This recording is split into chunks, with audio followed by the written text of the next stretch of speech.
And we're live. Welcome back to Inside the Labyrinth podcast, season 4, episode 4.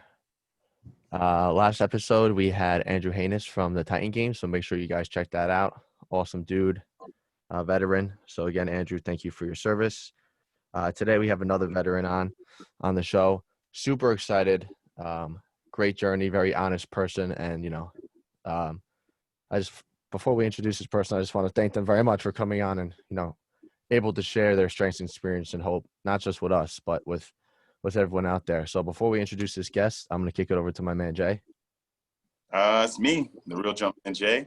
I'm back with Frankie V, Reps for Response podcast, Inside the Labyrinth. Pretty psyched about today's podcast. Frankie is always getting great guests. So I got my notepad here. I'm going to be taking lots of notes. I probably might talk a little bit too much, so if I do that, just pull the reins in on me, Frankie, all right? You got to do what you got to do, man. For our season 4, episode 4 guest, going to introduce Janae Kroc. Janae, how you doing? And thanks for coming on the show. I'm doing well, thank you, and thanks for having me on. I really appreciate it. Of course. I was kicking on that before. We always say if you are a veteran, we always like to thank you for your service before the show. And out of me and Jay and a lot of our listeners, we appreciate it. Thank you. So how is like the right now for you doing? Like, how is what is today? Today's October 1st. Happy October. Look at that. So how did September treat you? Things have been good. I really can't complain in spite of the world being crazy and everything that's going on. My loved ones are happy and healthy, and life is good. Good. Happy to hear that. It's always good to hear.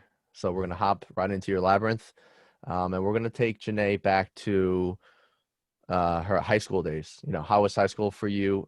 Any sports? Did you enjoy it? Did you not like it? Did you fit in? Did you not fit in? And kind of how was that journey for you? And was weightlifting even starting in your life there? So kind of see how high school was for you.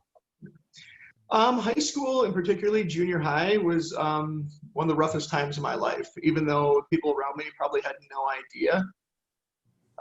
My gender issues, I was aware of them by the time I was 5 or 6 years old. And at the same time, I was already passionate about strength training. So from the time I was a little kid, anytime I would see someone like big and jacked, I was like, wow, that's how I want to be. And it was just something that left an impression on me right away. I was always drawn to. But at the same time, like I said, 5 or 6 years old, as far back as I can remember, I would just find myself daydreaming about being a girl all the time. And I just felt like I had all these gender issues, and I had no idea why. I didn't know, that anyone else in the world felt that way. And it made me feel like there was something wrong with me. I was ashamed. I was full of guilt about it. And even at that young age, I already, the world around me had already taught me that it's not okay to, be open about this. And then if I was, there was going to be very negative consequences. I knew I had to hide it from my parents, and that, I couldn't tell anyone around me. And I grew up in a very small town in northern Michigan, actually like kind of out in the woods between towns. We had a Omer address, Sterling phone number, and I went to Standish schools. So I was like way out, the woods on dirt roads and stuff like that. But, small town, rural America, Midwest. And, back then, especially, I was born in 72 and basically grew up, mostly during the 80s. And, I was taught early on that there was nothing worse in the world than for a man to be gay. And so if I thought, my gosh, if they think being gay is this bad, what are they going to think about me? Like, it has to be even worse. And so, I was raised Catholic and, basically taught to fear God and all that kind of stuff. So not only did I feel, like there was something wrong with me and I was ashamed of it, but then I also felt like it was sinful and wrong. And so the whole time growing up, I was struggling with all these feelings and hiding them. But in contrast, I was able to blend in and survive because I love sports. And like I said, I was drawn to lifting right away, and I was very competitive and naturally athletic. So I played sports year round. And that's how I was able to blend in and find acceptance and, excel in a lot of areas and, pretend to be this normal little boy. And, so I played baseball in the summer, football in the fall, and wrestled in the winter. And then I lifted weights year round. And elementary school went pretty well. I was, I did well in school and never really got in much trouble. Like I said, I was naturally athletic, so I was able to excel there. Junior high was when things kind of really started getting rough for me because the gender issues, with becoming aware of, attraction. And I was always attracted to girls, which a lot of people find surprising. They don't understand that gender identity and sexuality are two different things. So even though I felt like I was supposed to be female, I was always attracted to women. And Okay. So the two things, like between being in sports and being competitive and being attracted to girls, I was able to like basically convince myself that, hey, I'm fine. I'm like everybody else. I was able to push down those trans feelings and kind of basically deny who I really was. And so I just focused on those things. But yeah, junior high got really rough because that's when I was, our family was fairly poor, and junior high was the first time that like, the fancy clothes, the name brand stuff, and the cool sneakers and all that mattered. And in junior high, I didn't have that. And so then I went from having all these friends that we all hung out together that I became the butt of everyone's jokes. I was an easy target and easy to pick on. And because I didn't have all those things. So I kind of got shunned by my old friend group. My grades went from A's to B's and C's. And I generally just hated school. I hated it. And I felt very isolated. And it really my self-esteem and self-confidence really took a blow. In elementary school, I had pretty good self-confidence because I was successful in sports and things like that. But junior high just basically destroyed all of that. And then high school, I was kind of slowly rebuilding it. But it was just a rough time. I had all these conflicting emotions. Like I said, I'd go to school, love sports, focused on that. But at the same time, I'd be looking at all these girls around me and wondering what it was like to be them. And even though I was attracted to girls, dating was really awkward for me because I never felt comfortable in the male role. And so, you don't think about those things. You think it would just be, natural and you could just, you do what you're supposed to do. But like the whole thing just felt really awkward to me and made me really uncomfortable. And at the time I didn't put two and two together. I didn't understand why I felt so uncomfortable in those situations. I just wrote it off as to being like nervous around girls and stuff like that. But it was because I was being expected to play this male role and I had no idea how to do it. And girls would see me, playing football or wrestling, and they saw this, alpha male type and someone who was really competitive and a good athlete, and they're expecting that same kind of person in a relationship. And in relationships, I was completely different. And so it never really worked out. I never really had, like, I had short term, we'd date for like a month or two, and then it wouldn't work out because the girls would lose interest because I didn't know how to initiate anything. And so like things like dances and prom made me super uncomfortable. And at the time, like I said, I wasn't really conscious of why. I just knew it filled me with anxiety. But looking back, I was the one that wanted to be in the prom dress, and having to wear like a tux and go to some of these things, I couldn't even imagine it. Just filled me with anxiety and made me really, really uncomfortable. So I just avoided everything. I never went to like a Christmas dance, never went to prom, never went to homecoming, none of those things. I just avoided all of it. And like I said, barely dated. And so yeah, high school was like a rough time. But I was lifting the whole time and slowly getting stronger and stronger. And then by the time like my senior year, I was getting a reputation of being, like the lifter and like, like the super jock and all that. And, that helped with my self-esteem and everything. But like I said, it was still a time in my life. And, then from there, I went straight into the Marines. And, fortunately, I was able to excel there as well. But then I'm just still bearing down all these gender issues. And as the years go by, it's getting harder and harder to suppress everything and not talk about it. And I'm someone who's pretty social and I deal with problems by talking. And so, but I was like too terrified, to talk about it all. And so here I am in the Marines, and I wasn't even thinking about the fact that, if I came out about it, I would have been kicked out of the Marines dishonorably. Back then, it wasn't, it was not allowed at all. What year was it? 90. I was in the Marines from 91 to 95. And okay. Towards the end of that, that's when like Clinton came out with Don't Ask, Don't Tell, which allowed, gay people to be in the military as long as they weren't out about it.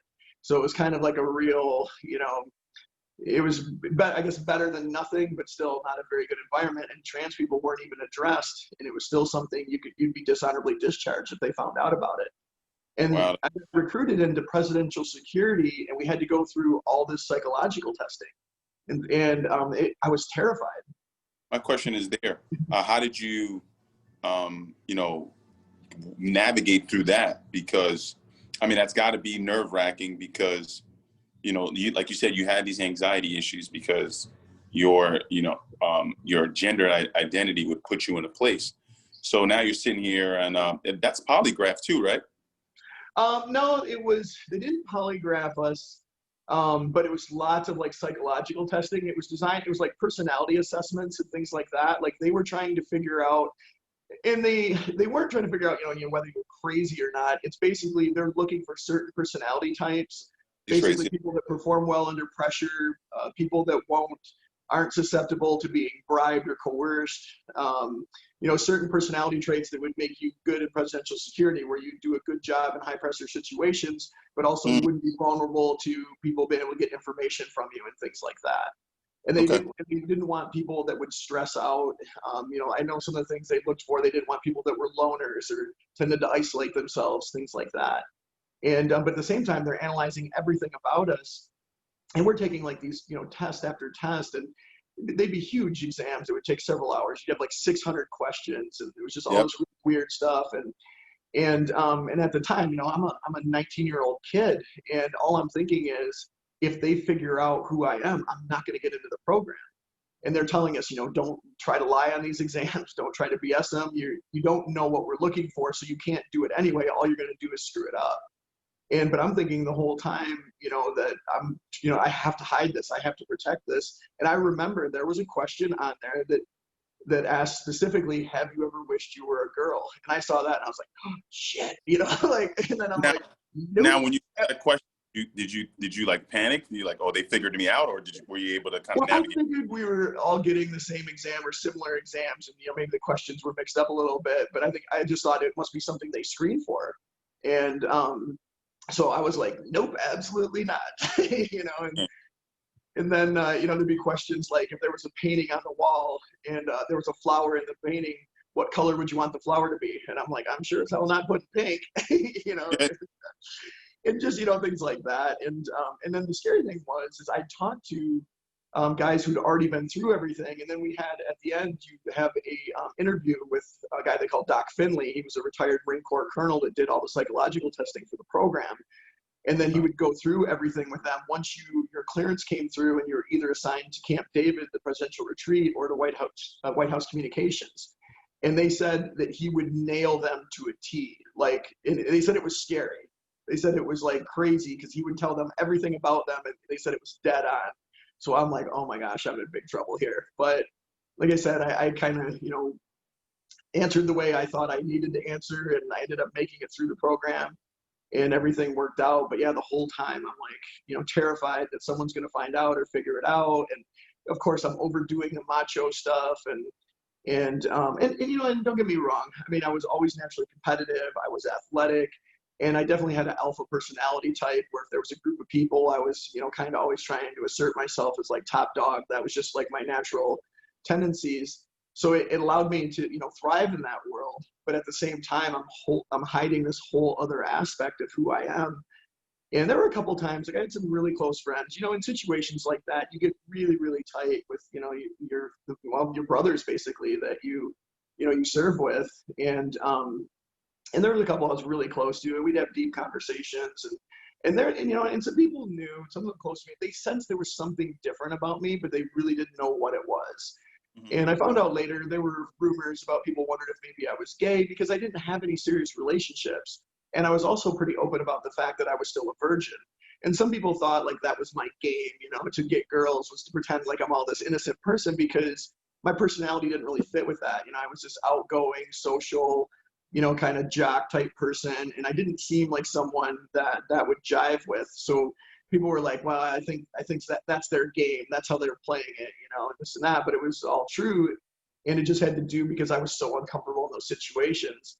But like I said, some people kind of, knew something was different, but didn't know exactly what. And one of my best friends, we had some conversations, and I came so close to telling him about everything, he was actually from New York City. He lived on Long Island. I used to go home with him in Queens all the time. We had a lot of great weekends out there.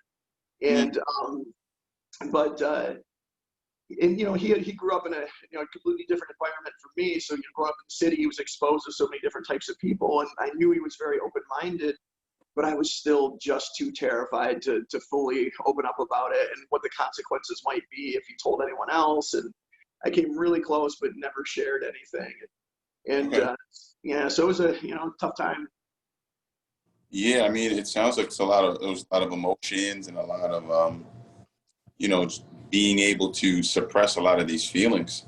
I mean, I couldn't imagine being in your shoes and having to.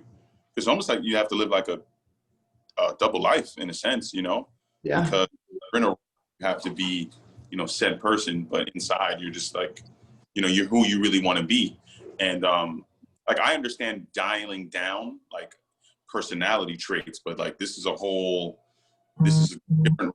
I couldn't even imagine. So I commend you for having the strength to get through that and, navigate through those feelings, through those emotions. Cause I know it's not easy. I mean, like I said, I couldn't even imagine, but I just want to know at what point did you feel okay to like come out and kind of identify with, transgender? Yeah. Well, the thing is, I think most of us eventually get to a point where no matter how scared we are and stuff, we just can't do it anymore. It becomes such an overwhelming burden and that's why, attempted suicide and suicide is so prevalent in the transgender community. It's because people are so terrified. Well, they're either terrified of what might happen or are dealing with what has happened. They've come out and they've been rejected by their family, maybe rejected by their friends, attacked physically, and facing, violence all the time, especially for people like trans girls that don't pass and aren't able to blend in society. It can be very difficult. And, but I think a lot of us just, especially back then, it's a little, obviously it's better now. I'm not going to say it's great for everyone. But it's, it's much more talked about. It's much more out in the open. One great thing about social media is people realize that there's other people out there dealing with all the same things, and there's a sense of community. When I was going through this, there was no internet. There was no, there was no social media. There was none of that. And there was very little literature and very little information. When I was growing up, I thought I was the only person in the world that felt this way. Yeah. And I remember, I don't know if you guys remember like the Rudolph the Red-Nosed Reindeer claymation series that they show every year at Christmas time.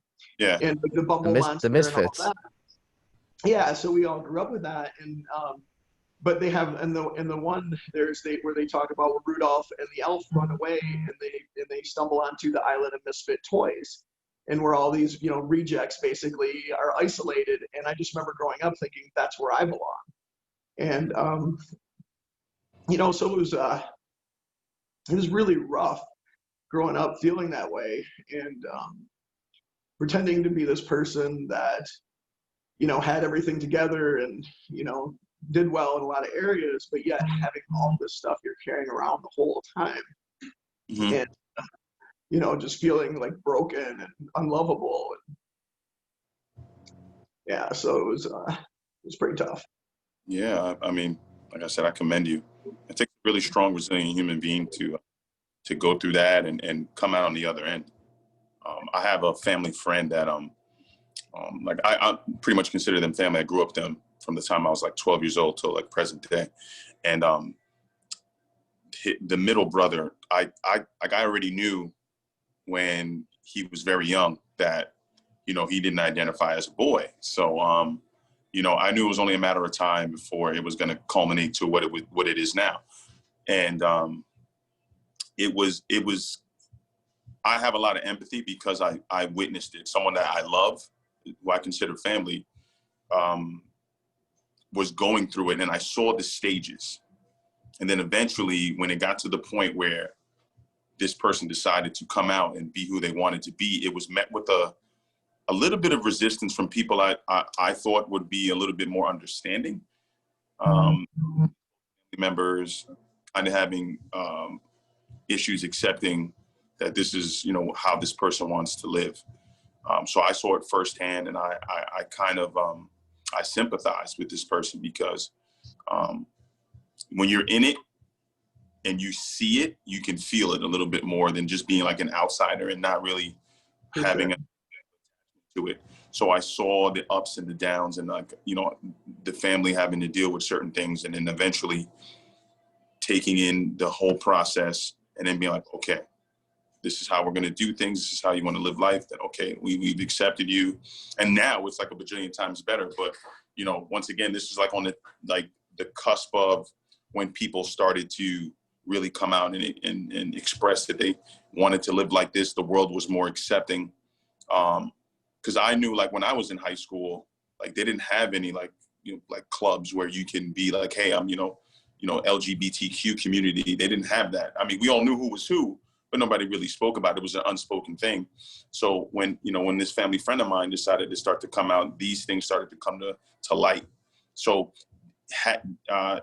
they had more of a support system, because there were other people now saying, all right, this is how I feel. This is a whole community, and we're going to back you, and we're going to be very supportive of your feelings. So I know, like, how rough that aspect of it is, you know, because like I said, I witnessed it, and I saw a lot of emotional things happening. And then I always say the people who make it out and make it to the other side, and, you know, the success that they have was met with a lot of tumultuous, crazy things. But it's almost like, you know, like at the end of a hike, when you reach a summit, it's like you feel accomplished when you get there. You know what I mean? And I got to be like a great feeling that you were able to kind of get through all of this. And now you can really live your life how you want to live your life, you know? Yeah, exactly. And for me, and that's a perfect example. That's a great story. Like, I talk a lot about visibility, and that's one of the big problems we face in the transgender community because of the stigma and because of the violence. You know, and like I said, yes, things have gotten a lot better since I grew up, but there's still, I mean, we have trans girls getting murdered all the time just for being trans, especially trans women of color. And, you know, and so it's not like, you know, it's not like it's, you know, welcomed in all places and people are super supportive, even though it is a lot better. But visibility is so important because, like, yeah, you understand because you witnessed it. You saw it firsthand. It was somebody you cared about. You saw their struggles. You saw that, you know, how real this is. And that's what's frustrating when you still hear people trying to, you know, they'll be like, well, I don't care about what lifestyle you choose to live. And you're thinking, lifestyle? This isn't a lifestyle, you know? Yeah. Being a hipster is a lifestyle, you know? This is, you know, this is our core identity. It's who we are. And none of us want this. You don't grow up going, oh, this is cool. Like, I want to be different. This is going to be fun. I've been accused of selling out, like this was like a promotional publicity stunt or something. And I'm thinking, if this was selling out, it was the worst idea ever. I lost my sponsors. I lost a job. Like, financially, this would have been the worst decision ever, you know? And it was, but it's just funny how people interpret things, especially if they've never been around anybody, they don't understand it. And I get, like, if you haven't been exposed to it, and if you were raised the way I was, I can see why people would balk at it at first, and it might not make sense to them. But, you know, getting back to the visibility thing, that's why I feel it's so important for me to be visible and to be talking about these things and be speaking at conferences and to be present and, you know, have a presence online, because it's like when people don't know and don't understand, it's easy to hate things. I think it's almost natural for humans to dislike, you know, what they don't understand. So if I can be that person, and that's why, like, the documentary was a big deal. It was just because, you know, mine's such an atypical story, right? You know, former Marine, that, you know, world champion powerlifter, you know, all around jock, and then also, and still be trans. People are like, what? Like, how is that possible? And then and a lot of times people just assume, well, that person must be crazy. You know, there's something wrong there. But then if you watch the documentary, or anybody who meets me and interacts with me, you realize, like, no, this is just, people are incredibly complex. You know, we're not simple beings that fit in neat little boxes. Yeah. And, you know, if people watch the documentary and watch the entire story, then at the end, I hope they have a much greater understanding of, you know, what it's like and what we go through, and that we're just being ourselves. That's all it is. And like with trans people, we're like everyone else. You know, some of us are doctors and lawyers. You know, some of us are blue collars. A lot of us have been in the military. And, you know, some of us are great, amazing, loving people, and some of us are jerks. You know, it's just like everywhere else. And in any other walk of life. You know, there's good and there's bad.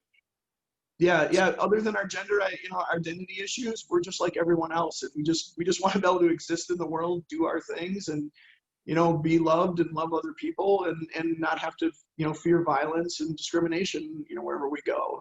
And so and I think being visible really helps with that, because like I said, like with you, if it's personal and you get to see it, it's much easier to understand. But one of the big problems is, because of the stigma, because of the violence, so much of the trans community is invisible. The trans girls and men that what we call passing in the community, and I hate that word, by the way, because what's the opposite of passing? Is failing. So it basically assigns a positive connotation to it, to where this is something you should ascribe to do, and reinforces this idea: if you can't blend into society, your identity isn't valid. And of course that's not true, but for people who, especially, now young trans girls that are transitioning younger, if you get started on hormones in your teens, your body goes through puberty much as a normal, like any other cis female. And then so your transition's much easier. You pass, you blend right in, your body changes in all those ways without having gone through a male puberty first. And the same thing for trans men. But a lot of people just choose to, blend into society. I have so many friends that just move, kind of start over, and no one knows they're trans. And it's super common, and people don't realize. I would wager to say that almost every single person either knows or has met someone that's trans, and they don't even know it. Like, so many of my friends, the places they work, and all the things they do. One of the girls I know, she plays on a women's hockey league and does all this stuff, and she was out to a few people, but by and large, no one had any idea she was trans. And that's so common, because they don't want to face the stigma. They don't want the discrimination at work. They just want to blend in and live their lives. And I totally understand that and respect that. But at the same time, as long as the community is mostly invisible, it's really hard for people to understand who we are, and that we're not these crazy people. Yeah. I mean, Frankie looks like he's got the wheels turning over there. First of all, Janae, I just want to say, thank you. You said a lot of things that I could relate with, not the same personal journey, but the same type of feelings. And I really want to just thank you for your courage, and again, the strength, experience, and hope. Because I know already today that you've helped me stay sober just for today, and that's something that you can't put a price tag on that. And for me, battling, being diagnosed, major depressive disorder, I was in the hospital for 6 weeks. I went to rehab for 6 weeks. And then the anxiety part. And I'm guessing that you probably battled depression and anxiety just because of what you said when you were younger and to where you are today. And, when you have those type of thoughts that you've talked about, and for me, there's a difference between saying it, but then when you say it and you actually mean it and you believe it, that's a whole different world that people don't understand. Because some people just say it just to get sympathy and just say, why me, poor me. But when it actually happens, and when you can't, for instance, for me, when you can't get out of bed for 2 or 3 days, I thought all that depression stuff. I'm 28, so before this happened to me at 25, before it, that typical young personality, it's bullshit. You can't, playing college football, being a young cop, doing all these things, I thought it was all BS. But when it actually takes over you, and you can't describe it, you can't even put a picture to it unless you've lived it. It is the worst feeling. It is the worst feeling in the world. And those thoughts come in your head because you're like, the people around me, like my parents and my family and my girlfriend, they don't need to go through this with me. They're better off without me. So that's a lot of thoughts that happen. So I just want to thank you for that, because, and you said it perfectly too, being in the program of AA, I just said a year sober. It's like, we always thought you don't want to grow up and say I'm an alcoholic, I'm a crackhead, and I hate using that term too, but this is what they say, I'm addicted to crack, I'm addicted to meth, no one wants to grow up and say that, like when you're 5, 6 years old, running around kickball, you're not, and ask what you want to be. I want to be at the bar every single day, and, ruin my life, my marriage, and get all these depressive thoughts.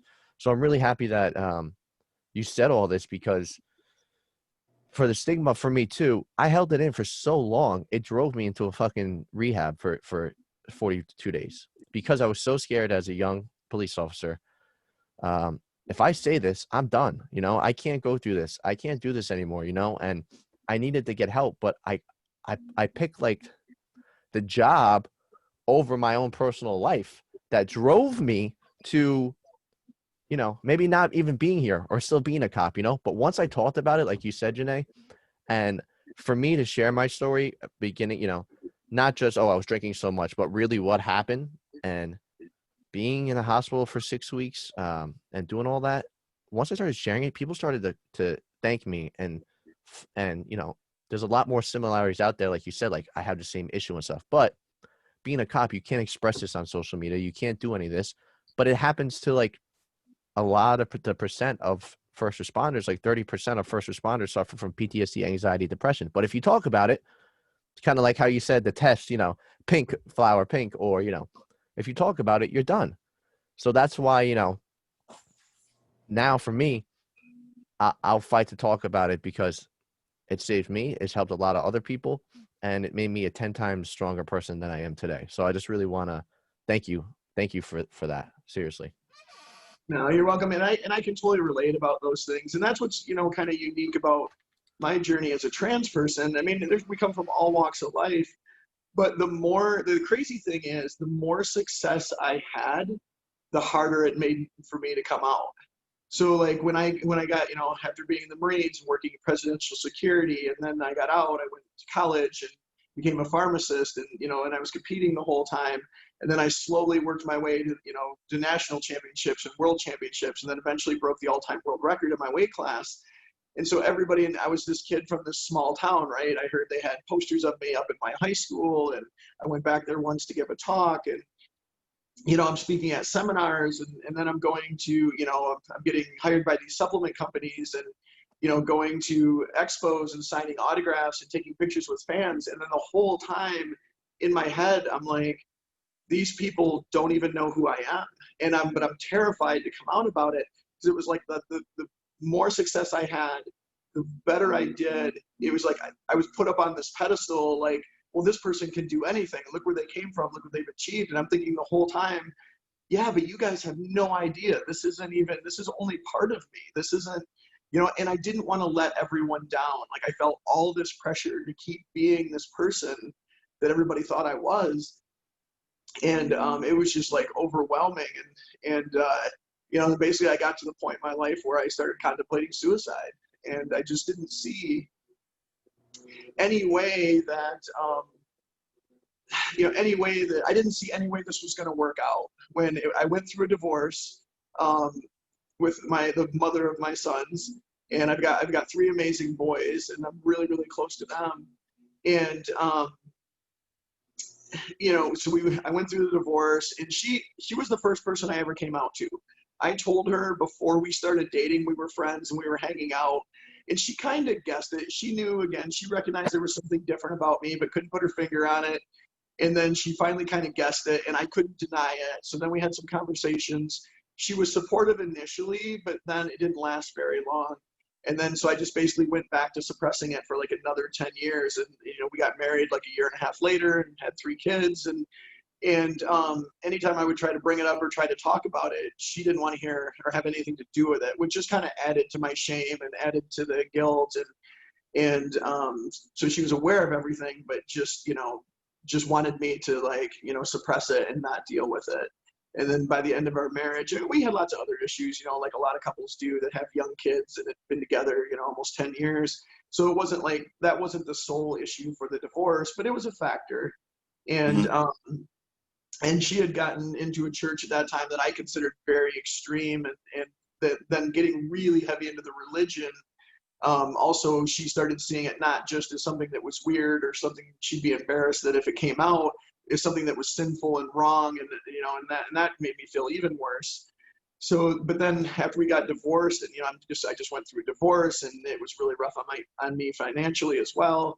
And then I'm coming home every day and not getting to see my sons, and it was just a really, really hard time. And when I thought about my life, you know, realistically, I just didn't see any way it was going to work out. I was like, I'm not going to be able to transition. You know, I'm 280 pounds of muscle, and, you know, and who is ever going to want to date me? How am I ever going to have a good relationship? And I just, when I tried to look at everything objectively and step back from it, I was like, this is never going to work. And that's, yeah. And one night I came really close to ending everything. And then sorry. It's okay. And, but I thought about my boys and knew I couldn't do that to them. And then I just said, I've got to figure this out. And at that point, I started coming out to my friends and started going to support groups and then started dressing up and going out in public and, little by little and things slowly got better. And it was rough initially, but there were some really great moments and, finally getting to see the person that I knew was inside me all those years was like a huge thing. And, so I just share that so that other people that are going through really, really rough times, know that there is light at the end of the tunnel, and no matter what you're dealing with, things do get better. And now, I have zero regrets. My life is amazing, and I couldn't be happier, and no regrets whatsoever. So I just want to share that to let other people know when things seem, so dark and so hard, that if you just persevere, things will get better, and they'll get a lot better. And going through those tough times, there's such great teaching moments. You learn so much from it, and it strengthened me as a person, and it taught me to be, more compassionate for others. And one of the most interesting things, so like when I'm going through all of this, so when I'm starting to come out and starting to go into public, it was a really crazy time in my life. So at that time, this is like at the peak of my powerlifting career. So on the, I'd be, my typical week. So like I might be traveling to say like the Mr. Olympia or the Arnold Classic on the weekend to sign autographs. And, when I'm in these, strength worlds, I'm like this famous person. I could barely go to the bathroom without getting mobbed by a bunch of people looking for pictures and autographs. But then during the week, I'm working as a pharmacist. And then I'm just, I'm your average pharmacist, doing my job 9 to 5. And then on the weekends, I'm dressing up and going out as a non-passing trans woman. And in public, I'm getting treated less than human. I'm being treated like this it that isn't even, worth anything. So it's like, it's just a crazy dynamic that like some days I'm being like treated like a hero. Other days I'm being treated less than human. And then part of the time I'm living this average middle class life. And, but it really was a great perspective for me and taught me so much and it allowed me to relate to so many different people, and it was just such a learning experience. I'm very thankful, honestly, to have gone through all of it. Yeah, that sounds tremendous, because like you said, like in these 3 different roles, like being at these powerlifting events, then being at work, and then going out on the, it's one extreme to the other. I can't imagine the emotional roller coaster that you went. So that is the definition of like resilience and perseverance, because the average person, I think, doesn't really even understand that type of dynamic, right? Because everybody lives, normal life, right? And so for you to be in 3 different roles and have to figure out what, like, all right, well, I need to be comfortable. So at some point I need to come to terms with who I am. And, in order for me to be healthy mentally, I have to accept this role that I'm in. And I think that's the part I think people need to really focus on, that is a work in progress, right? You said you had some really dark times, and, thank God for your 3 sons, because we're sitting here having this conversation. And, the fact that you thought of your children is huge, because it shows the type of compassion and heart that you have as a human being.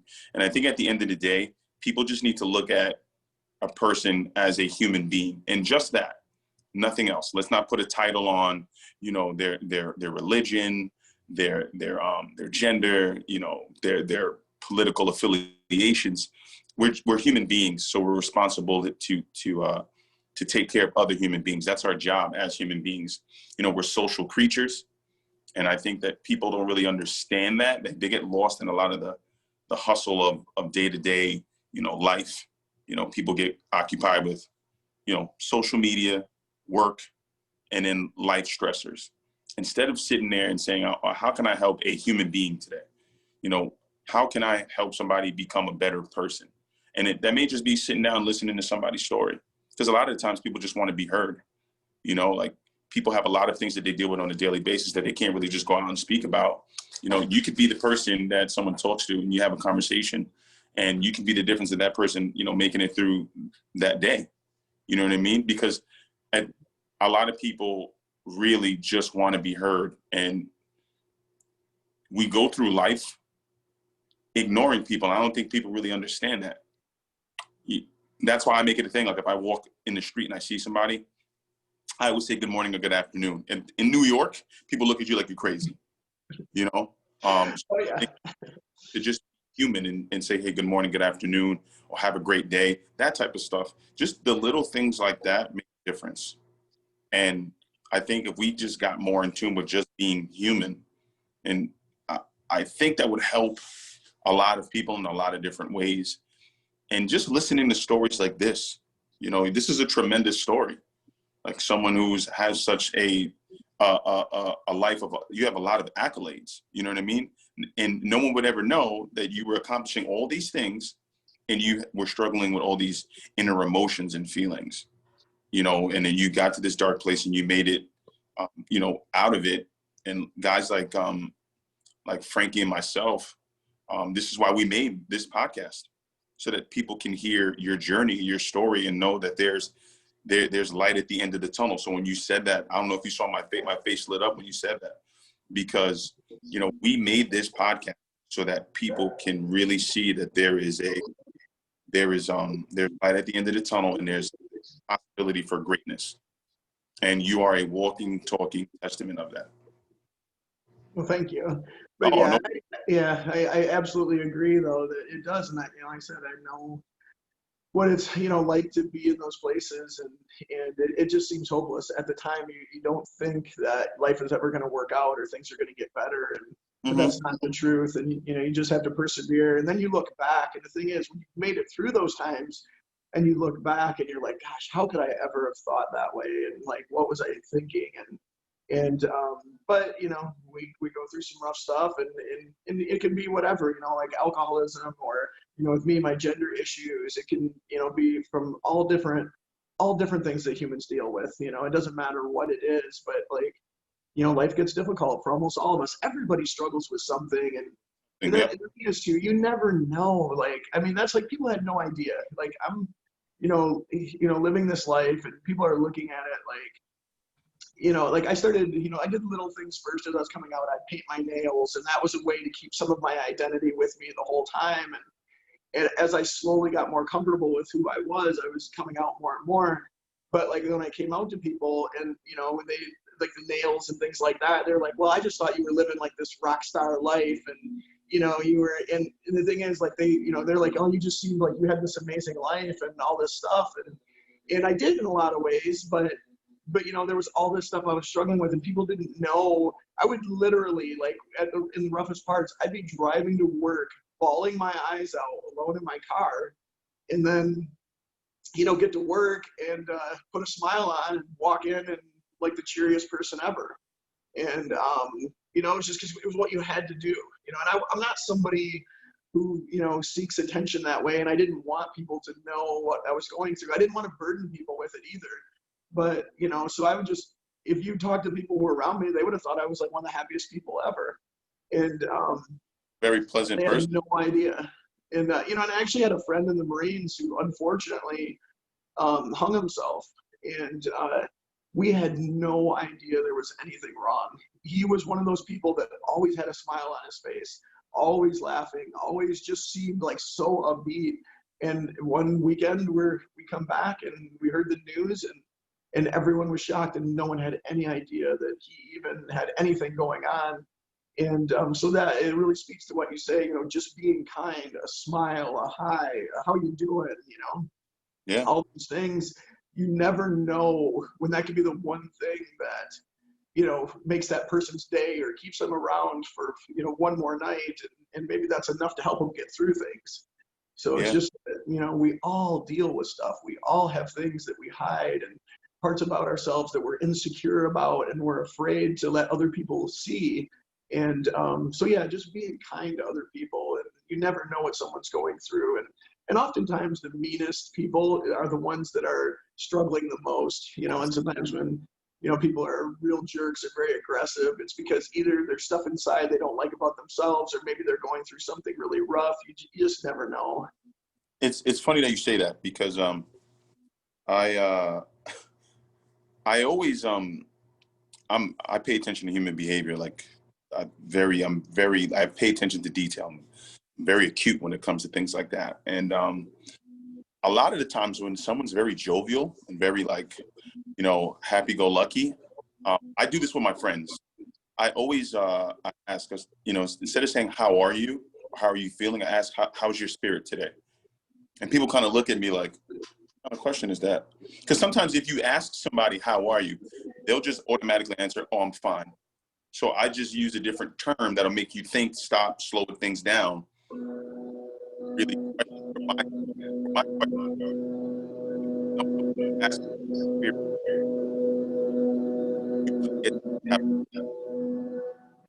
so Yeah. I always do that with my friends.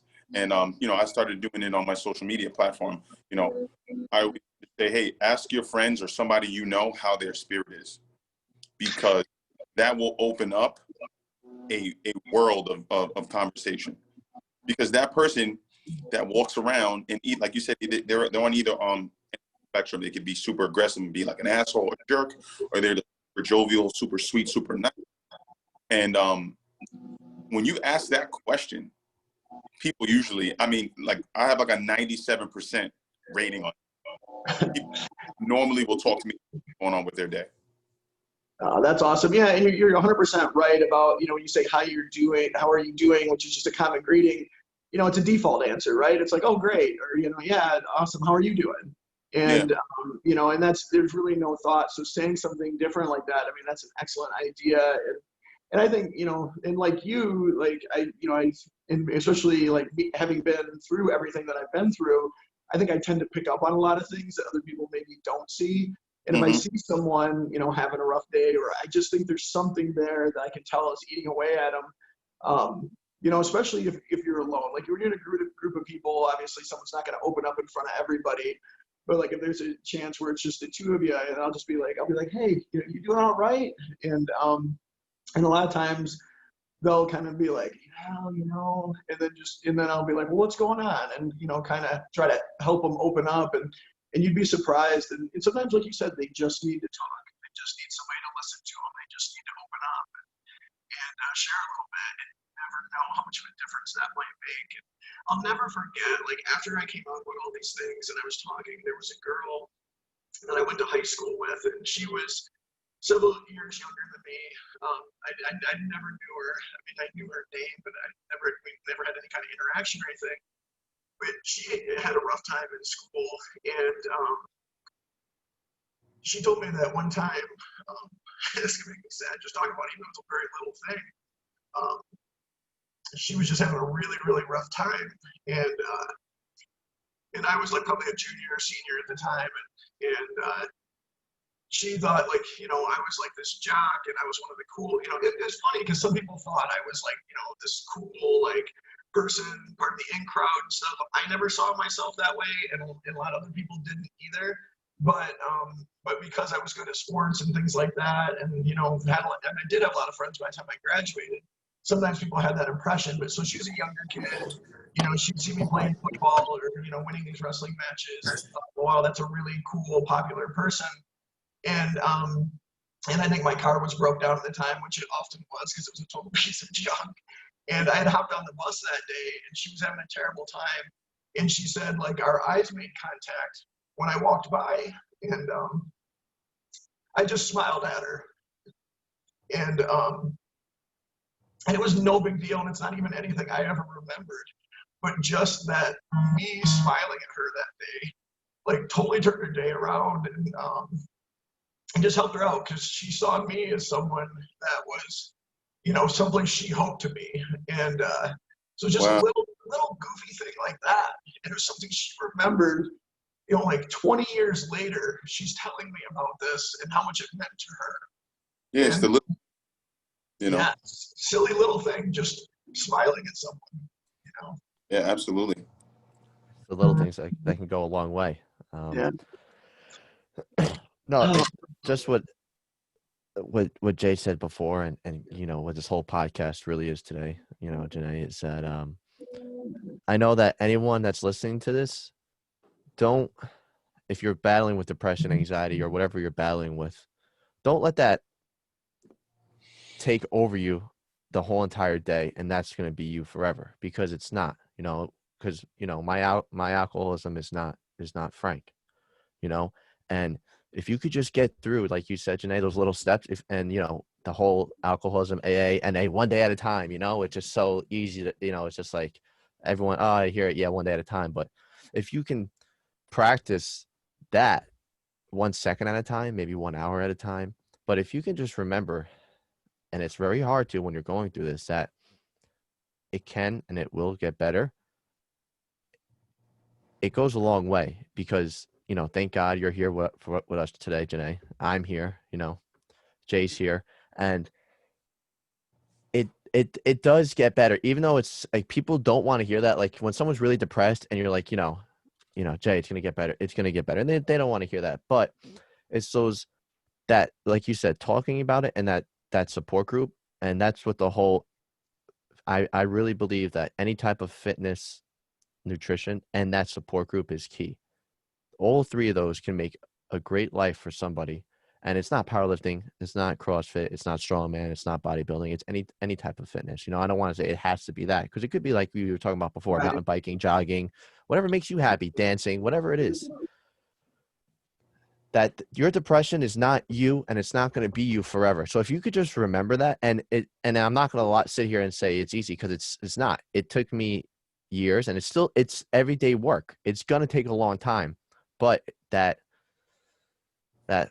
sense of relief is going to be worth it, and you are going to be able to be what you were put on this planet for. You're going to be able to be you. So anyone struggling, and if you don't know, you never, because we have listeners from all over, reach out to me on Instagram, and Jay, and Janae. I'll put her email, because I know we'll all answer, and you're not alone. And that's, social media could be such, a negative, but it can also be such a positive interaction.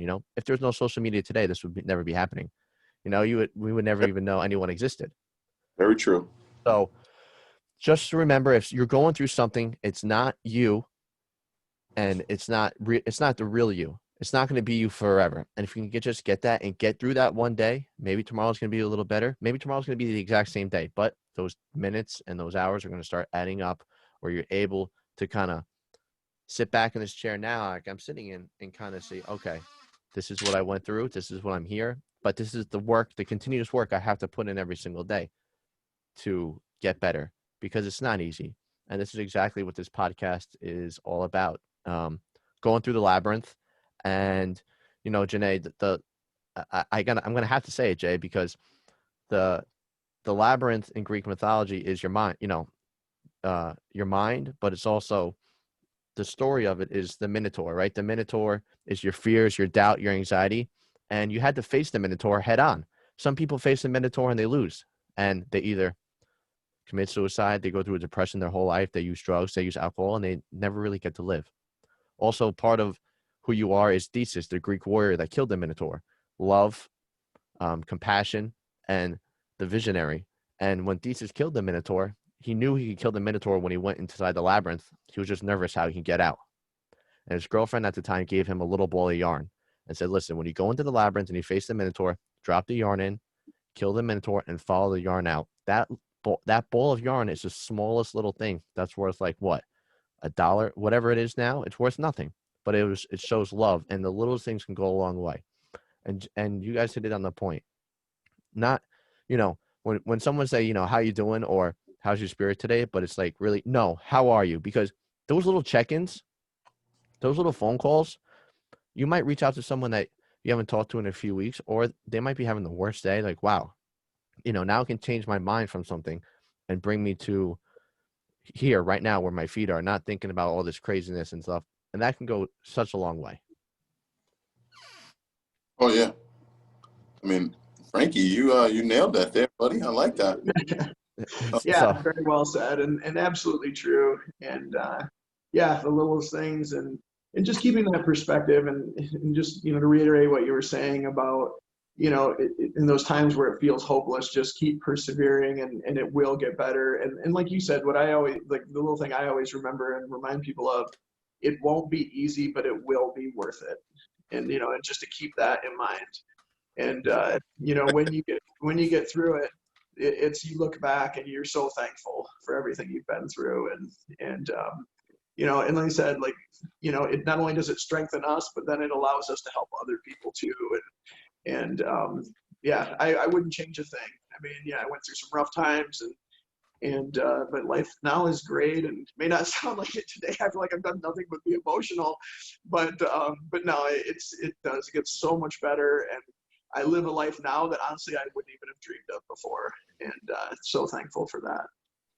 Yeah, amen. And I was gonna say, as we say in in AA or whatever, are using, we could have been a complete asshole while we were using, not a good person, right? But that person doesn't have to be you forever. And the number one offender for a relapser and everything is resentment.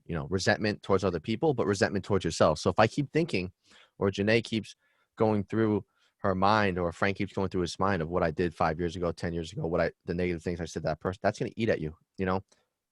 You get that and you acknowledge that you were wrong, but you try to live every single day to not have to make that. I don't even know if you would call that a mistake, but go through that. And, that's going to hurt. But as long as you acknowledge it and, I was taking responsibility, admitting I was wrong, can build up and go such a long way.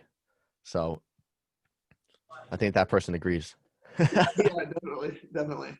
Yeah, no, 100%. And I think I just wanted to add to something you said about making mistakes. And I know sometimes, we screw up, we do things, maybe we treat someone poorly, or we say something we're ashamed of, or we do something and then we dwell on that, and that keeps us in that bad place, and it makes us feel like we're a bad person. And the thing you got to realize, we all make mistakes. We all do things that we wish we could have done differently, and hindsight's 20/20. But you got to, one of the sayings that I really like and try to keep in mind is that, good judgment comes from experience, and experience comes from poor judgment. So we learn, from those mistakes we make, and sometimes those are the best teachers. We often learn way more from our failures than we ever will from our successes. And it's just part of the process, and to recognize that and not dwell on the fact that we made a mistake, or we goofed something up, or maybe we didn't handle a situation the way we wish we would have. It's okay. Just learn from it, grow from it, and recognize that it's part of who we are. None of us are perfect, and we're going to make mistakes, and it's okay. It's just, it's part of living our lives. Absolutely. I like that one. Yeah. We amen. were imperfect, not fake perfection. I always say that all the time.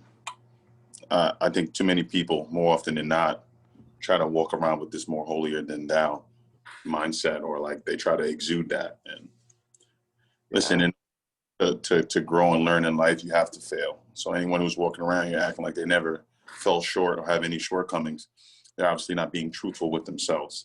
Exactly.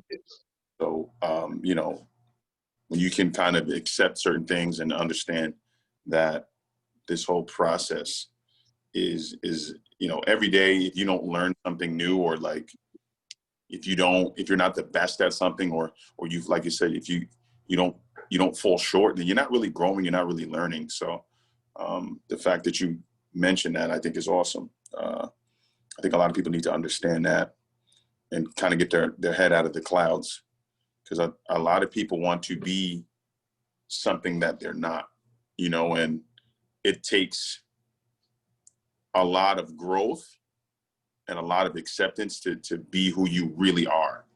I think too many people, we all put on masks every single day.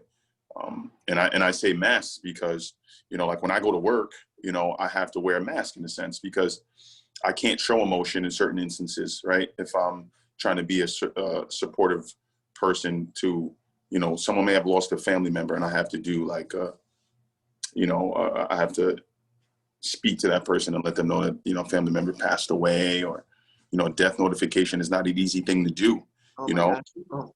there with, you know, I have to have a stoic face, you know, so, but in the same breath, I also have to console them. You know what I mean? Because it wouldn't make me a compassionate human being if I told somebody, hey, so-and-so just passed away, and I just walked off.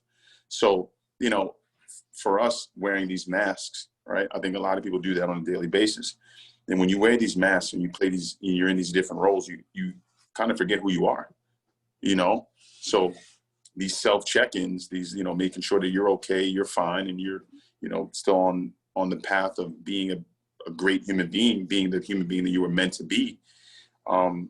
You know, understanding that failure, pain, a little bit of hurt is part of the process. I always say that. I love the word, the process, because I think a lot of people lose sight of that, you know, every day is not going to be a win, you know, and, you know, you said like, it'll be easy, but it'll be worth it. And anything worth having in life is never easy to get, you know, and that could be, you're just having peace of mind, you know, just coming to a place of self-actualization. So on Maslow's hierarchy, the pinnacle of it is self-actualization.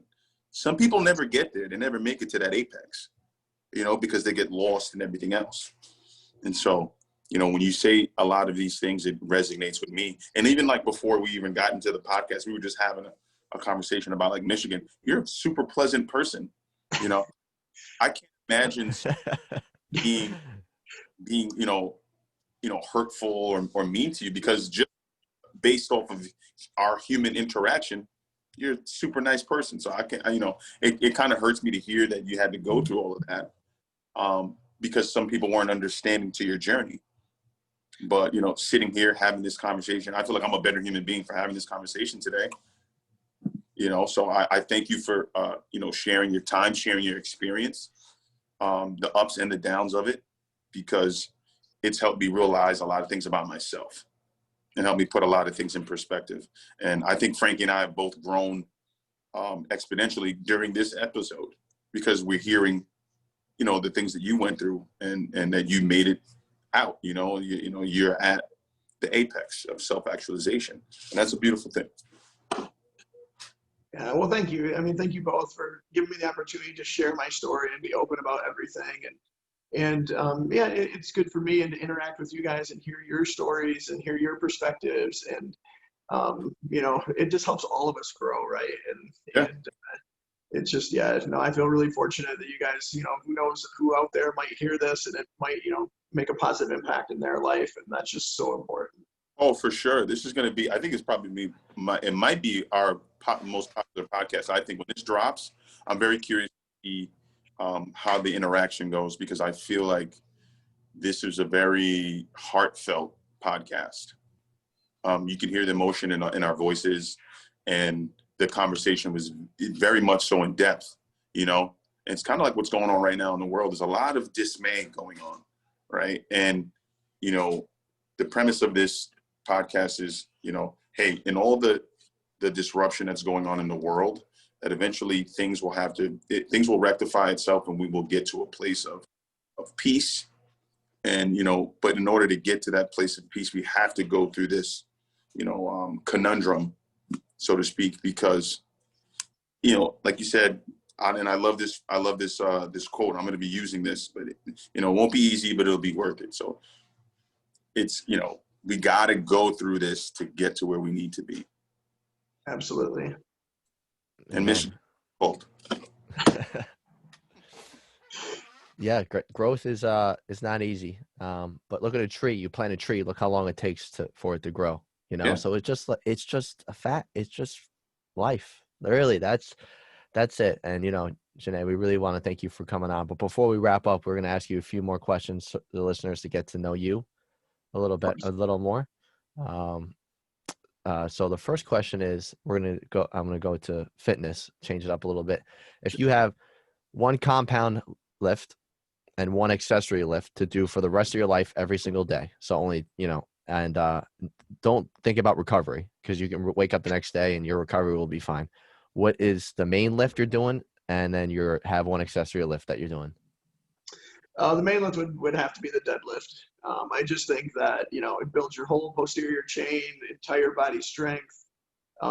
It's also, a tough one that builds some mental toughness as well. And so just, a ton of benefit, and also transfers very well to the real world, right? Like anytime you're picking something up or grabbing, pulling, doing anything, I mean, it just, transfers over to real life. Especially if recovery is not something we have to be concerned with. You can, pull like a monster every day. Accessory movement. That's a good one. Gosh, there's so many options. Wow. Well, if we're using the deadlift as the main movement, then I would have to do something, working on the pulling muscles and getting a little bit of lower body work in there. So I have to go with something for the upper body that would work all the pushing muscles. And I guess I'd say maybe dumbbell bench press. If we can't do bench, then we'll do dumbbell bench. And okay. Yeah, because that chest, shoulders, triceps, and just really works that whole upper body. So that would be, I'm a big believer still in the basics, hard and heavy. And, of course, tailored to your goals. It all depends, what you're trying to do. But if you're looking for the most bang for your buck, and, you can't beat things like deadlifts and heavy benches and squatting, of course, and, those kind of things. Exactly. Now, what was your best pull ever? Because I was reading it was 8 something. 810 at 220. Fuck. Yeah, that's God, you 200 pounds more than my 1 rep max, bro. you were. Did you have the world record for 198 or 200 220? It was 220, right? Yeah, and then you were like top 5 in 242, right? Still with those numbers. And that was competing as like a light 242, like earlier in my career. So yeah. So, a question that we don't ask, but I want to base on it. Like when you were lifting through that, who was kind of like, because I read also that you were training with like Dave Tate and Elite FTS and those guys. Who was like who did you look up to? Who was your, I guess, not mentor, but who did you look up to in the fitness world? Yeah, I was never one to like idolize people, and I never really had a mentor. Usually I was fortunate to be able to learn from a ton of people, like back in those days of Elite FTS when it was, like myself, Jeremy Frey, Brian Carroll, Dave Tate, Jim Wendler. And then, I got to compete against, guys like Sean Frankel and there's just, Chuck Vogopol and, all these legends and monsters. And I learned from all these people. Dave has always been amazing, obviously super, anyone that knows him or knows of him knows how great he is about sharing knowledge. I made some trips out to Westside Barbell with Louis Simmons, and then a good friend of mine, J.L. Holdsworth, used to train there. He was one of their top dogs until he got hurt. And, I was just like, I was inspired by all these people, and I picked up bits of knowledge from all of them. And, one of the things I loved most about those opportunities and getting to speak, speaking at all these like strength seminars, was that I was just as happy to sit there and listen to everyone else, people like John Meadows, and I loved going because I would do my thing speaking, and then I would sit down and I would be taking notes all day and learning from everyone else that was there. And there was just, so many amazing people in the strength world. Like I said, I never really had any one person that I idolized, and I was super competitive, and I was always, my goal from early on was to be number 1 in the world. And it took a long time, like, almost 30 years of lifting and, 10 years of competing professionally, and, slowly working my way from the local to the national scene to the world scene, and then, finally breaking the world record. And, but I was always just inspired by like my competitors and anyone that did anything, exceptional. If someone else did something exceptional, I wanted to exceed that. That was always my mindset. I never thought of things as like people would say, well, what, whenever someone brings up, well, what's the absolute limit that a human can lift? There is none, absolutely none. Yeah. Like that's, like you can't tell me if someone squats 1,200 pounds, someone else can't do 1,205 and then 1,210. Right. Like, look at the deadlift world record now, right? Yeah, it's crazy, and look at what's going on with the deadlift, and and then you've got all these huge raw totals being hit, and it just, the more people that are into it, and the more competition there is, the further it drives up the numbers. And like in all respect to science, I'm very scientifically minded and everything. But whenever I hear someone say, well, the human limit for this is this because of our, muscle, whatever, and leverages and tendon strength and everything, I'm like, BS. Because just like they said, the 4-minute mile was impossible. And, it's like, no, the human limits, there aren't any. And as long as you believe that and you're willing to work for it, you can exceed what anyone else thinks is possible. Yeah. Amen. I gotta have to give a shout out to John Meadows, because we had him on the podcast on season 3, and it was, oh man, it was an absolute blast. His story was, I wasn't ready for it, and it was great. It was, what a great guy. Yeah, John's amazing. He's a really, I met him through Dave and everybody at Elite. And I worked with John for quite a while, and he did my diet for my last nationals, and learned a lot from him. And he's just an amazing human being, a really good person. And I really appreciated, being able to learn from him. And there's another, you want to talk about years, you just said it yourself. It took you 30 plus years. It took John 17 years of competing in shows to get his pro card. So now, that's what we talk about, is not giving up, and this stuff takes time, whatever you want to achieve in life, and, feeling what you want to be. And, I always say this quote by The Rock, and he was like, in his 20s, he had no idea who he was. In his 30s, he got a little better. In his 40s, he finally felt comfortable. So it took him over 40 years to feel comfortable in his own skin. And if a lot of people could just realize that, if you're in your 20s, you're in your 30s, or wherever you're going through, is like, you're not alone. You're definitely not alone, because everyone is just going through life trying to figure it out. And that's, if people can look at it like that, like, all right, we're all trying to figure this out together, and we're going through things and ups and downs, it could be a lot better. But why's it gonna take that's so just long? life. I know, right? We wouldn't appreciate it if it came easy, right? Yeah, that's true. You're right. Yeah. Food wise. Okay, you have one meal to eat for the rest of your life every single day. Oh boy. What meal are you going with? It could be healthy or unhealthy. Healthy. Can I do one of each? Sure.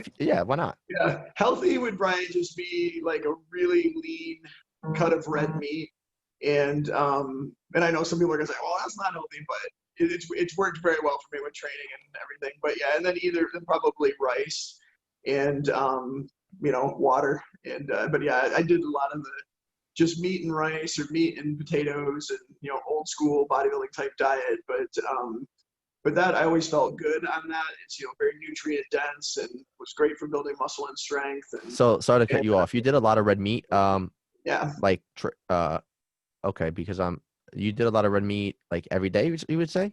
Oh yeah. Yeah. So kind of like a Mark Bell carnivore? Not so much a carnivore, more like what Stan Efferding does, like the vertical. Type diet, where rice, I mean, I balance out with carbs, a lot of just, basics, oatmeal, rice. I do sometimes sweet potatoes, but more often red skin potatoes. Those are my main carb sources. Protein is mostly lean red meat, eggs. I'll add extra egg whites, and then Greek yogurt's kind of a snack for me. But I eat like massive quantities. Like I was a big eater, even as a little kid. At 7 years old, I was eating more than most adults, and I was a tiny little. Those people don't realize, I wrestled in high school at 119 pounds. Like, I was not a naturally big person. My dad is my height, my frame, and literally right now weighs 106 pounds. I mean, he's tiny. Your dad? Yeah. The doctors just put him on protein shakes because he went in for a checkup and he was 97 pounds. And yeah, he's just, and granted, that's part of my dad's lifestyle. I mean, he lived on beer and cigarettes for, decades. But and he eats terrible, but yeah, I didn't have, and people will laugh now, like, this is something too, like, for people that maybe feel discouraged, or people are telling you can't do this if you have big goals, and they're saying, oh, that's impossible, especially in athletics, you don't have the genetics. Let me just tell everyone, when I was up and coming, and yes, I was somewhat of a good athlete coming up, but I was no superstar. I didn't make All-State in wrestling, in football, or baseball. And even though I started in all of them and I did well, I wasn't like a superstar athlete. And a lot of it had to do with my self-confidence. But but like when I was young and up and coming, and I was always carrying around bodybuilding magazines, I was always talking about lifting. I was always in the gym. Like I was the kid they had to kick out, and I would sneak in. And I mean, I used to regularly break into buildings in college in the middle of the night to train. In the Marines, I would threaten the guards on duty so that I could train in the gym at 3 a.m. with the lights off. I mean, there was just, I wasn't, not training was not an option for me. And, but back then when people would ask me about my goals and I would tell them, it was always, you don't have the genetics. What, are you kidding me? You can't do that. Like those people are genetic freaks and, this and that. And then the frustrating part is then when you do get to that level, like decades later, when I did break the world record and, won world championships, then all you hear is, oh, I wish I had your genetics. And you're like, oh, I'd like to strangle those people right now. But yeah, so when you're at the top, it's, everybody likes to put it off as you had some kind of gift that helped you more than anyone else. But when you're on your way up, don't let people discourage you. Don't let people talk you out of your dreams or out of your goals saying you don't have the genetics, you don't have the ability. Maybe they're telling you you're not smart enough or whatever. I mean, you can come from nothing and achieve anything. You just got to be willing to suffer, put in the time, and then work harder than anyone else. And, it'll come in time. But don't ever let anyone discourage you and tell you you're not capable of something, because anyone is capable of whatever they want to achieve if they're willing to do what it takes to get there. Like it. I got nothing to say. That was beautiful. Yeah, that was beautiful. Let's not. I don't want to forget about that unhealthy meal. I'm kind of excited to hear what you're gonna say. Yeah. You know what? I'll go back to my favorite cheat meal when I was dieting for shows, and even now, like we probably have it once a week or once every couple weeks with my boys. But pizza and ice cream, and those are yeah. I mean, I still to this day I still polish off an extra large pizza by myself. Holy. What kind of ice cream with flavor? Usually vanilla with, like if we're going out, there's a little ice cream place on the corner just out of my neighborhood. And, I always get like the Blizzard type thing with vanilla ice cream and chocolate peanut butter in it. It's That sounds. Yeah, that's great. I'm the same way. Just Oreos. I like the Oreo McFlurry or Blizzard. Those are the best. And cream ice cream, buddy. Yeah, buddy. Yeah, buddy. Your favorite movie or two that comes to the top of your head right now? Number one would probably be the original Matrix, the first one, and I can just relate so much to the main character, and and then just there's so many fantastic ideas explored in that movie as well, without getting too crazy. And then number two, there's so many. I mean, I've only got like a top 10, but number two would maybe be there's so many, like Donnie Darko is one of my favorites. Oh, Donnie Darko. Yeah. It was the first time we heard that one. That would be in there, Pulp Fiction, Fight Club. It's hard to nail one of those down, but for different reasons and different aspects. But I like movies that really make you think, have complicated characters, because I think that really is more true to life. And especially where like someone's having to struggle to overcome adversity or having to, like with Neo, the whole idea of being this, struggling to become this person you're supposed to be, and having these doubts and not believing in yourself, and also with the Matrix, of course, like all the outfits and the whole like gender blurring, and then then finding out much later that in fact both the Wachowskis end up coming out as trans. So, but at the time, I mean, the original Matrix was just, I love that movie from day one, and just thought it was amazing. Good choice. Those are all great choices. We've heard Fight Club a lot, actually, like 3 or 4 times. Yeah. So it's a great movie. One person to meet, dead or alive, if you can hang out with them, who and kind of who you are now, I guess. Yeah. Who would you hang out with? Oh my gosh, that's from what I should probably have thought about and prepared ahead of time. But amazingly, you're the first person that's ever asked me that. I don't know. They're for different reasons. I mean, an easy one would be Arnold, just because what I really respect about Arnold is that he's had so much success in so many different areas, and every single time he was told he would never be able to achieve those things. First would be the skinny kid from Austria who, was going to be a bodybuilding champion. They laughed at him. Then when he was going to go into movies, they're like, dude, you can't even speak English. selfish. Like, how are you going to be a movie star? And then he nails that, you know, and then he's like, I'm going into politics. And again, they're like, come on. And then he's governor of California. So, like, he's just someone that is able to overcome any obstacle in front of him. And he has, you know, amazing belief in himself. And, you know, of course, having the, you know, the shared passion for lifting. And, you know, gosh, and then there's so many other people. I'm trying to think. It just, I don't know. I've been reading a lot of books lately. Like, got back into reading after leaving my day job, and there's just, you know, I think there's just so much you can take away from so many people, whether it's belief in yourself or an example of how they made things work when they seemed impossible. And oh man, yeah, honestly, that's a question I really need to think about because there's so many, you know, brilliant people out there. Awesome. Yeah, we'll take Arnold. That's a good one. Yeah, these are. We try to make them like a little more complex, so you kind of just get it right out. You know, so you kind of have to think about it because it wouldn't be as fun if we asked them before and then you have the answers right away. You know. Yeah, he's the first one that comes to mind, and I'm sure there's. Yeah, I'm sure after we're done, there's something else going to pop in my head. You're gonna reach out to me. You're gonna reach out to me and say, "Oh, I should have. I had this person." Last question, another little complex one is: you come to New York, and this is Janae right now, right? You come to New York, and me and Jay, we open up. We have a cover over something like a giant tarp. We lift it up. Boom! It's a time machine. You can go anywhere you want as who you are now. It could be 10 years ago, 20 years ago, 200 years ago, 500 years ago. You know, Greek time, Roman time, Jesus time, wherever you want to go. Can we go in the future? I don't know if my time machine will work like that, but we could try, like Back to the Future. Yeah. If we could go into the future, that's the first thing I would do is go to the future and. How far? Far enough to where they have figured out how to manipulate DNA, where they can change my gender like 100%. Wow. So maybe that's a selfish reason. Yeah. But back in history, I don't know. Boy, that'd be a tough one. This might be a little dangerous for me, depending on where I pop up at.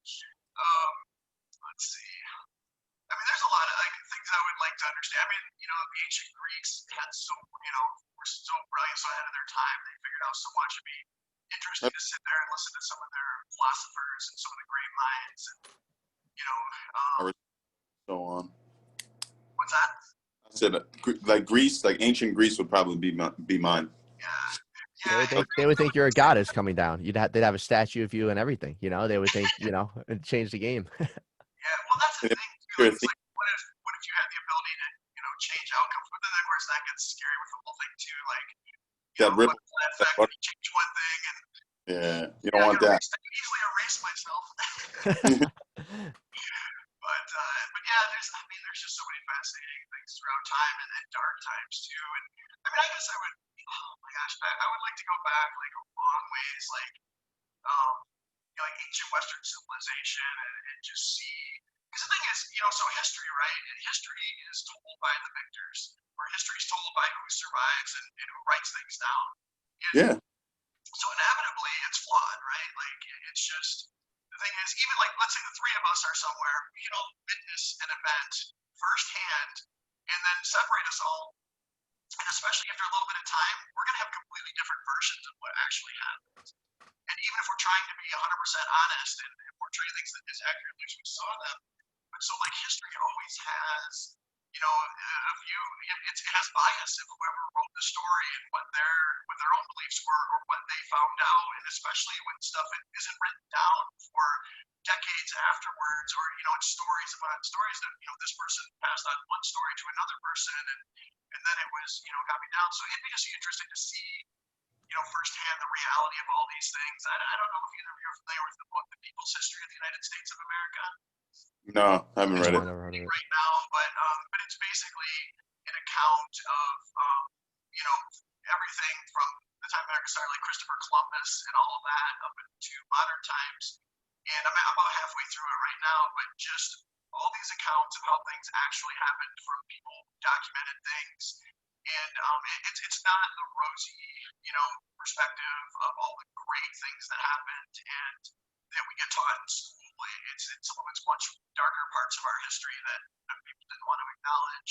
but it's a very sobering and very realistic, and I think it's and granted, I'm sure this has some bias as well, but but it's an aspect of history that people don't talk about or don't know about, and I think it's important to be aware of those things and try to educate ourselves and see things. If there's anything that I learned living my life is really trying to see things from other people's perspectives, and because it's so easy. Like, we grow up a certain way, we're taught to believe certain things, we have certain experiences, and then someone else who grows up in a completely different environment with all those different factors, we see the world in completely different ways, and it's easy for us to want to judge people without having any idea where they're coming from and what they've been through.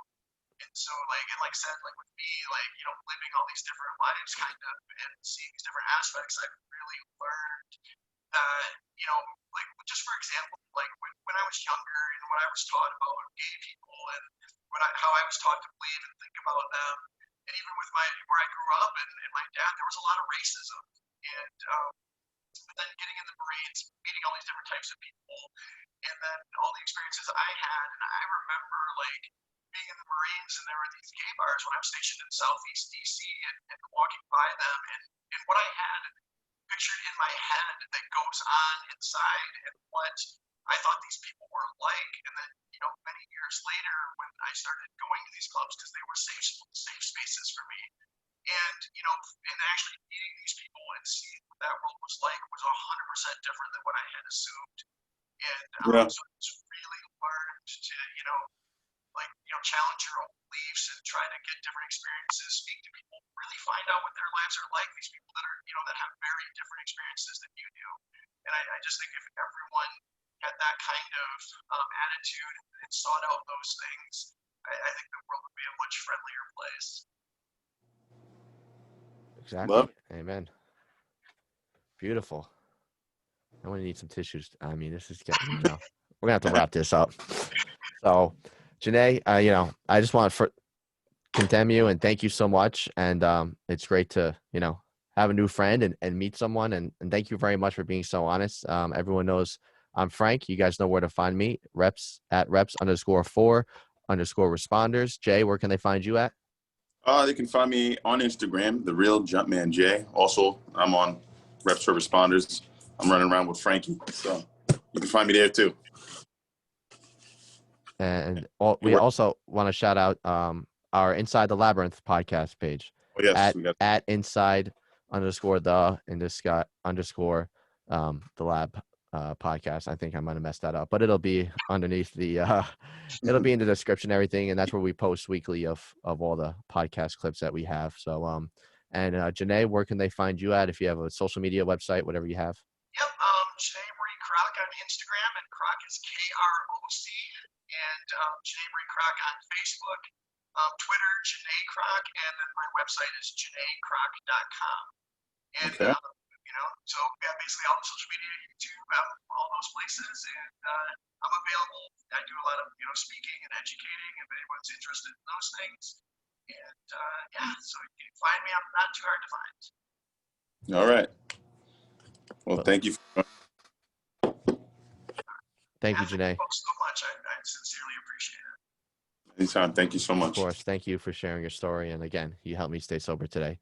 Have a great day, and hell of a day to have a hell of a day. All right, guys. Have a good one. See ya.